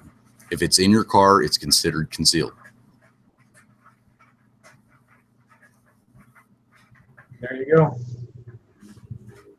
But you'd have to run into a major asshole to get arrested for that. I mean, that's point blank. But yeah, but do you guys have castle doctrine there? Yes. So your car becomes your castle. So how do they enforce the gun laws inside your car? Yeah, I think RVs are different. They have not come around for full circle on that yet. It is basically what it is. I think that if anybody ever took that argument up where, I'm in my car, this is my castle at the time, and I have the right to protect myself, I think that they would stand a very good chance. It just hasn't come full circle yet. I think I think RVs have special rules since they're considered like a home on wheels. I'm not sure. So. No, they do have special rules for alcohol. As long as you're not the driver in the front compartment, you can drink alcohol in an RV. I mean, as long as you're not in the driver's area up there and you're in the home part of it, I heard you're okay. Back. Yeah. See, Big Meat Sunday out there is saying about having it locked up, and I think in most states, I don't think you have to have it locked up. Yeah, RV life, you're doomed in New York. Yeah. Well, New York is ridiculous. So is New Jersey and all Yes, those. But most of the southeastern states, if it's just in your glove box, you're fine. And an AR-15, if it's just in a gun bag, you can throw it in the back seat. It don't matter. here, as without, long as it has a lock on the handgun, or as long as it's in a case and locked, you're okay. Not here. No, yeah, we want it accessible here. We want to get to it.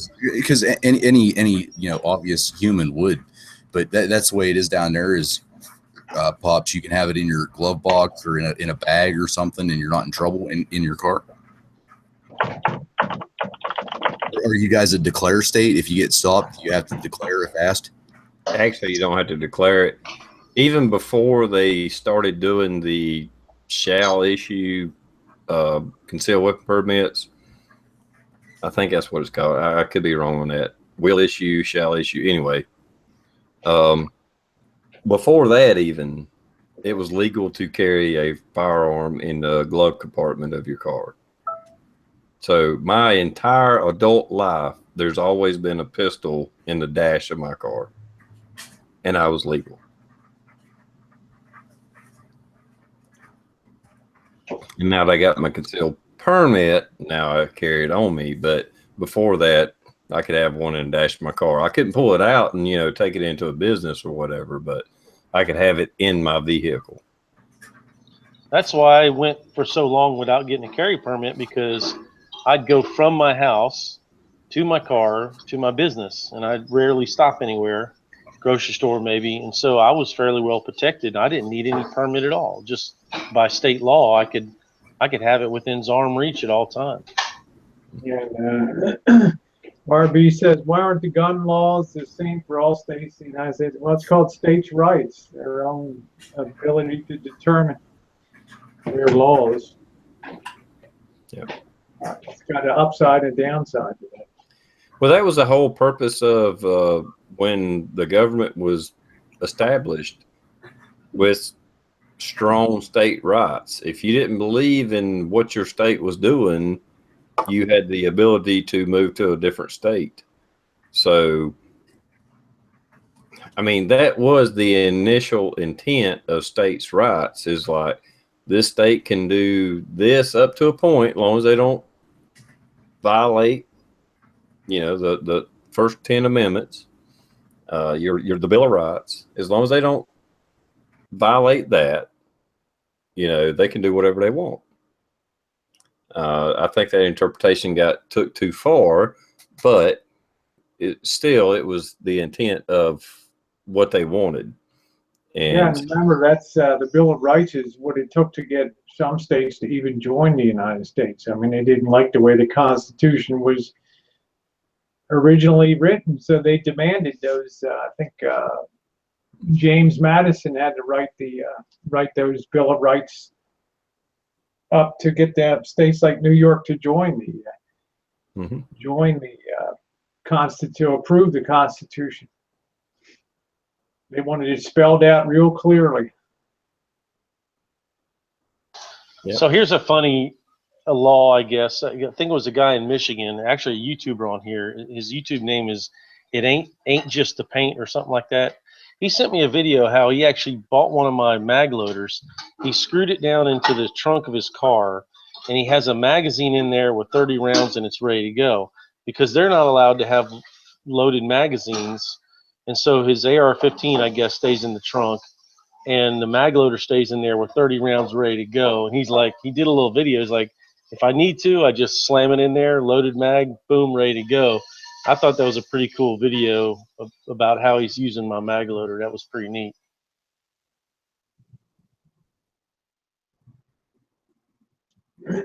I heard if you get pulled over with a copy of your license, registration, and you don't say anything, but you just put your permit in with the license and registration and hand it to the police officer. Okay, this is, again, it's going to depend on how long the person's been on the force, their experience, and everything else. If I come up to your car and your hands are firmly grasped on the steering wheel, I know you have a gun in the car. absolutely, I know you have a gun. And I break the ice. I'm like, all right, you got a gun. Do you have a permit? Oh, yeah, well, okay, don't reach for your permit yet. Where's the gun? It's on my hip. It's in the center console. It's in the glove box. I'm like, all right, well, where's your permit? It's in my back left pocket. I'm like, all right, reach for it slow and, let me see it. And they pull it out. All right, now where is your insurance and registration? Because 9 times out of 10, the insurance and registration information for the vehicle is either in the center console or the glove box. And if they say that the gun is where the stuff is that they're reaching for, you kind of get a read on people. And already right off the bat, if they've admitted that, yes, they have a gun, yes, it's not going to be a problem. You know what I mean? It might be a false sense of security for myself, but I already don't feel threatened, if that makes sense. And I'm like, all right, well, your gun's in the glove box, your insurance and registration's in your glove box. Just make sure you reach in, do it slowly, pull it out slowly, and hand it to me. Well, do you want my gun? I'm like, not really. I honestly tell them, I don't want your gun. I was like, if you don't grab yours, I won't grab mine. And it's kind of like not a comical relief, but but again, whenever I go back to my car after interaction with them and I know that they have a gun, of course, I automatically tell the other people, hey, just make sure this isn't an issue. It's not a problem, but I need another unit, in my area. This guy, he does have a concealed weapon. It's in the vehicle, blah, blah, blah. That's the way I usually handle it, unless the person is being sketchy, is being an ass, is being whatever, not telling me about things and reaching, and I see a gun. I still don't ever want to take the gun out of that person's car because it sucks. I mean, it does. There's just a lot more paperwork involved. So I either tell them, look, this is your options. You either let me grab the gun out of the center console, out of wherever it's at, and I'll hold it until the conclusion of this traffic stop, or else I'm going to have 10 other police cars here with at least 10 officers surrounding your vehicle while I'm completing my business. And 9 times out of 10, they're like, all right, yeah, you can take it. And, and I do. I usually grab it, and I don't do anything with it. I just put it on my dash until I'm done. And then whenever I go back up, I issue them the ticket, the warning, do whatever. And the last thing I do is I like right in front of them. I drop the mag, hand them the mag, rack it. If there's one in it, I hand them the extra round, leave the slide open, and hand them the weapon and say, please do not load this until you're down the road away. And then we clear it. I mean, it always sucks though whenever the son of a bitch opens the glove box and a gun, like, because the glove box usually falls down unless it's like a really, really new car where like kind of like a DeLorean. But when the glove box falls down and the gun's up there and it like falls down, it's like boom, boom, boom, boom, and you see it bounce and they slap their fucking glove box to shut it. That's an instant asshole puckering. You're getting out of the car and you're on your face. I mean, that's, it's all in how it all plays out. Responsible gun owners know. They know how to act. They know what to do. And responsible police officers also know how to respond and how to react to the situation. So it's a two-way street, but it always starts with, well, I don't want to say always, 90% of the time it starts with the gun owner.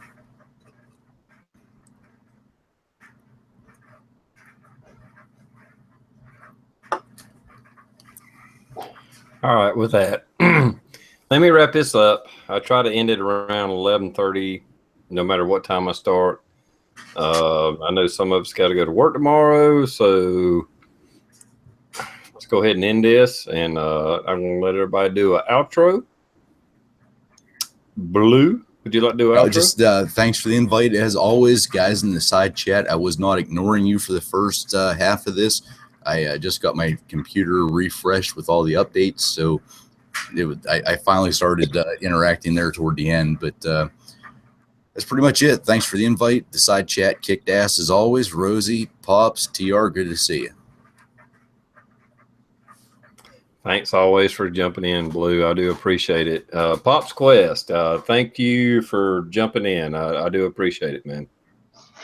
Yeah, my pleasure. I'll be looking forward to the next one. Always good side chat and good company. Thanks for having me.